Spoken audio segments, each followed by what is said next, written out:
Now, that's the question I'm sure everybody wants to know the answer to. But before we get into the Toronto Maple Leafs, let's talk about the other teams that are going to be in the playoffs. Now, as I'm recording this, the playoff picture is not finalized. There's still a ton of movement that can happen. So we're just going to talk about a few extra teams that may make the playoffs.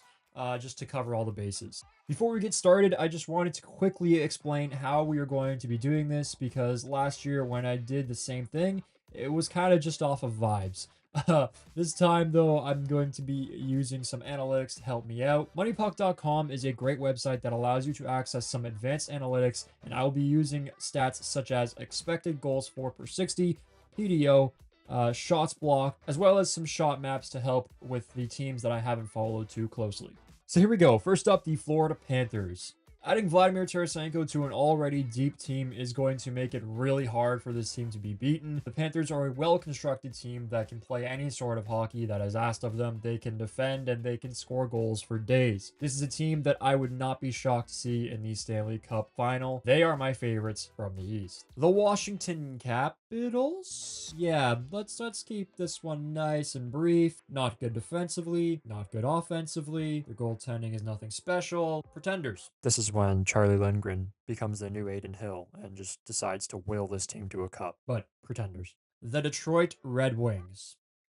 That's all I gotta say about them. The Nashville Predators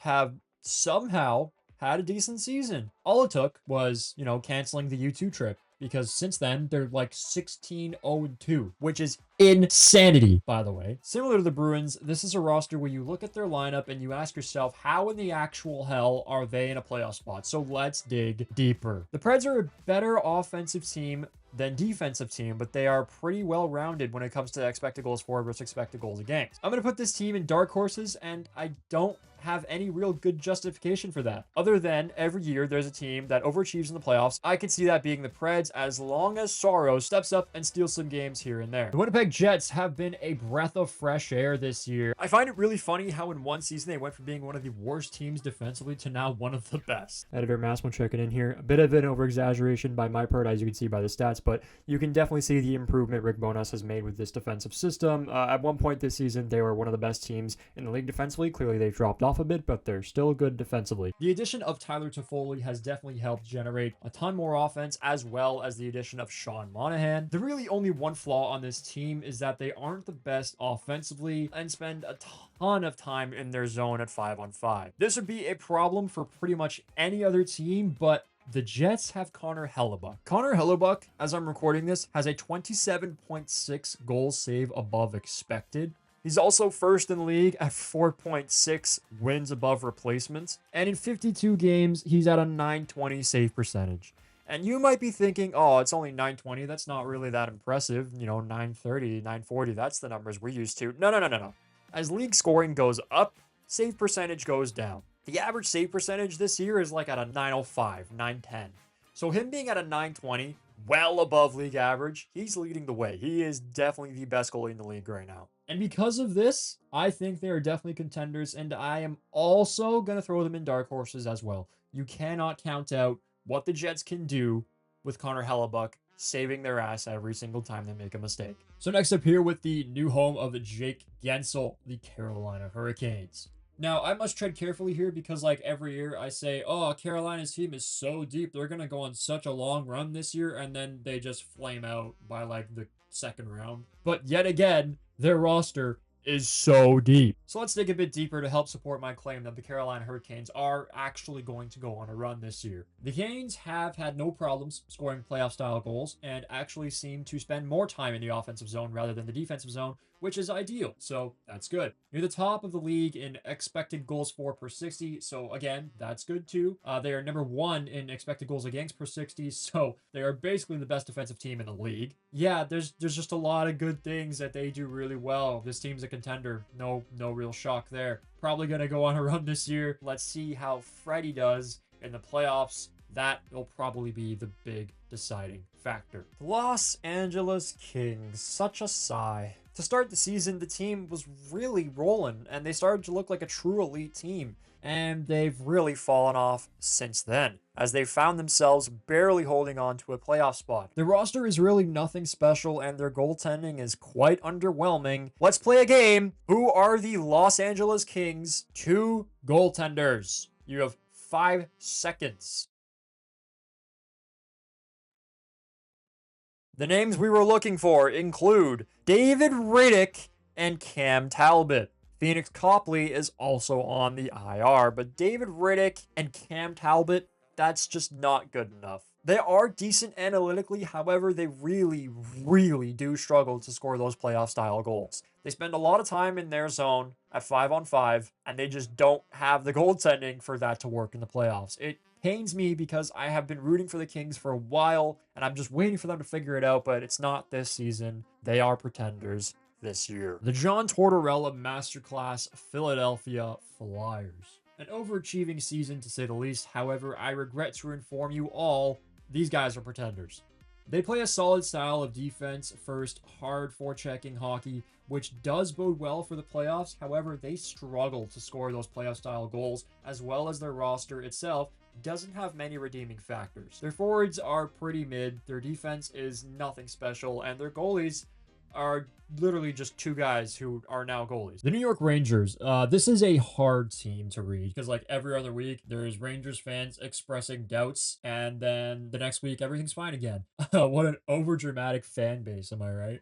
The roster is decent. No real overwhelming additions made at the deadline. Just looking at daily faceoff alone isn't going to help me figure out what this team is, so let's dive deeper. Upon diving deeper, I have come to the conclusion that this team is a pretender. Looking at where they score their goals from using the NHL Edge shot map, we can see that they're under league average in scoring goals from high danger areas. Under league average in scoring playoff style goals does not bode well. Combining that with the fact that they are near the bottom of the league in expected goals for shows me that this team is not that strong at 5-on-5 and heavily relies on their power play. The Vancouver Canucks, look at you guys go. Finally figured it out. Good for you. The team really is nothing too special, but they are getting some solid performances. Before I make any conclusions, let's take a look at what the analytics say. So one thing to take note of is the fact that the Canucks have led the way in terms of PDO. And if you don't know what PDO is, that's a fancy way of saying puck luck. They have been the luckiest team all season. So the key thing there is to expect some regression. They aren't going to get some favorable bounces and may start hitting more posts. The Canucks don't struggle to score the playoff style goals, so that's good. But now I'm going to tell you why I think they are pretenders. The fact that they have had the highest PDO combined with a pretty mediocre goals for tells me this team does not generate much offense, but when they do, they get really lucky bounces, and more times than not, the puck goes in. So now when you account for the regression that is due to happen on the Canucks PDO, you realize that this team does not generate nearly enough offense without the PDO. When the PDO regresses, so are their goal total,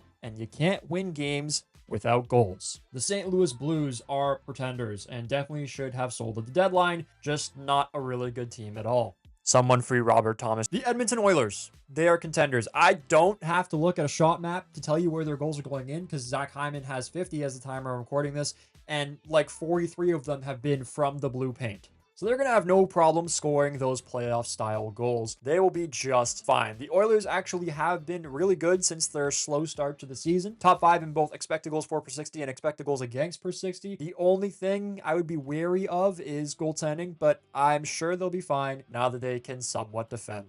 Next up, the Boston Bruins, and unfortunately for me, but fortunately for my therapist, the likely Maple Leafs round 1 opponents. Now, if I was doing this video just by looking at their lineup and nothing more, this team would be an easy pretender, but that's just not how we're doing it, so let's dig a bit deeper. The Bruins score an above average amount of goals from the high danger areas, which is definitely very important in the playoffs as things tighten up. There is nothing really too spectacular about their defensive game, but Jeremy Swayman is really starting to emerge as one of the best goalies in the league. I genuinely cannot believe I am putting a team with Pavel Zacha, Charlie Coyle, Morgan Geekie, and Jesper Boqvist as their 4 centers in contenders, but that's the Bruins legacy bias for you. The Minnesota Wild have found themselves fighting for a wild card spot late in the season. They have struggled offensively, but they are really strong defensively. I'm going to cut it here, though. Sometimes there are teams where you can be like, oh, if they get in, who knows? They could surprise you, but like, I don't see that with this team. There's nothing special there. The goaltending isn't really the greatest. Easy pretenders if they make it in. The team that has taken years off of my life and makes me dread existing. The Toronto Maple Leafs. We are going to keep this nice and short. The Toronto Maple Leafs are contenders because they have Matthews, Marner, Nylander, Tavares, and Riley. Also because Max Domi had 13 points in 19 playoff games for the Stars last year, and Tyler Bertuzzi had 10 points in 7 playoff games with the Bruins last year. Yes, the team has their holes, especially defensively. However, I feel that they are just there. By looking at where this team scores their goals from, it's quite comforting to see that they don't struggle in scoring those playoff-style high-danger goals. Just wanted to come in here and update my thoughts. It's currently March 28th. I did put this team in contenders, but they are weak contenders in my opinion, and I put them in contenders because I am being optimistic that a lot of things will go right for this team. Because if they don't, then they are pretty easily pretenders. Things that I'm talking about here are Matthews has to carry, Marner has to carry, Nylander has to carry, Tavares has to look basically the best he's been all season. We need Bertuzzi and Domi to be as good, if not better, than what they were in the playoffs last year for us. We need our goaltending to bail us out from time to time. We need our defense to be way stronger in front of the net. We need our penalty kill and special teams to be way better. There's just a lot that has to go right for them to be strong contenders.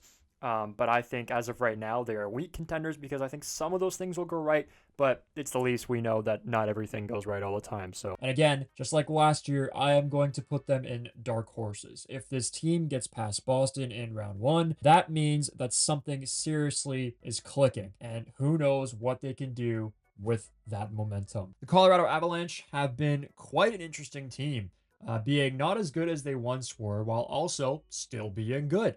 Inconsistent, I guess you could say. Their lineup looks good, so does their analytics. They're 18th in the league for expected goals against per 60, which is definitely not the best. But hang on just 1 second here. Alexander Georgiev. Alexander Georgiev has played nearly every game, and he's been struggling to hold on to a .900 save percentage.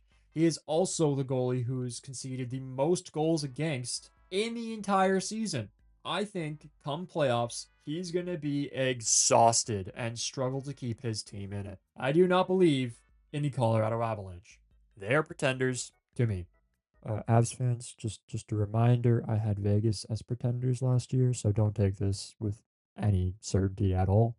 The Dallas Stars are incredibly well-rounded. Some solid offense and some solid defense as well. They are good at scoring those playoff-style goals, but they are definitely way better defensively. The only real flaw is that the fact that Onger has not been very good. However, for me, they are still contenders. Listen, Avs fans, you can be mad at me all you want, but I have a little more faith in Jake Onger regaining his confidence and finding his game in the playoffs over a goalie who's played basically every game of the season. Let's do a quick little exercise, actually. I'm going to interject here. For everyone watching, can you tell me, just off the top of your head, who is the Colorado Avalanche's backup? The Avalanche's backup is Justus Annunen. Have you ever heard of that man? Pavel Francouz has been injured for, forever. And Justus Annunen has played 8 games. If anything happens to Alexander Georgiev in the playoffs, the Avalanche are going to have to rely on Justus Annunen. They're screwed. Anyway, the Stars are contenders and the Avalanche are pretenders. Let's move on. Oh, also, the Stars are going to be my favorites from the West. Just to rub some salt in the wound there. The Tampa Bay Lightning, another team that was quite hard to read because it's like John Cooper said earlier this season, is this what you guys are, or is this what you guys are until the playoffs? Quite an underwhelming season from the Lightning, aside from Kucherov, who is probably going to win the Hart. Vasilevsky also hasn't been good, but again, who knows how he will play in the playoffs, right? Like, he just decides to be a beast out of nowhere after having like a 900 season. This team is really hard to read. Bring in the shot map. Shots on goal in the high danger areas, no issues there. Goals in the high danger areas, no issues there. Expected goals for and expected goals against, nothing special either way. Do they block shots? No, not really, but they do have Vasilevsky. Are they power play merchants? Well, yeah, of course they are, but I mean, they always are. So it's quite a confusing one. This could be an absolute toss-up. I'm going to put them in contenders just because they still have that star power with Kucherov, Point, and Stamkos, along with Hedman and Sergachev and Vasilevsky if he decides to be a beast. The Vegas Golden Knights acquired Noah Hanifin, Anthony Mantha, and Thomas Hertl, all for me to call them pretenders in the end. I am kidding. I am kidding. They are, of course, contenders. I am not doing that again. Their lineup is incredibly impressive, and even though they have not been the greatest this season, barely hanging on to a wild card spot, they seem like the type of team where if they get in, I expect big things from them. I don't really have to dive into the analytics since I firmly believe that this team does not care about the regular season.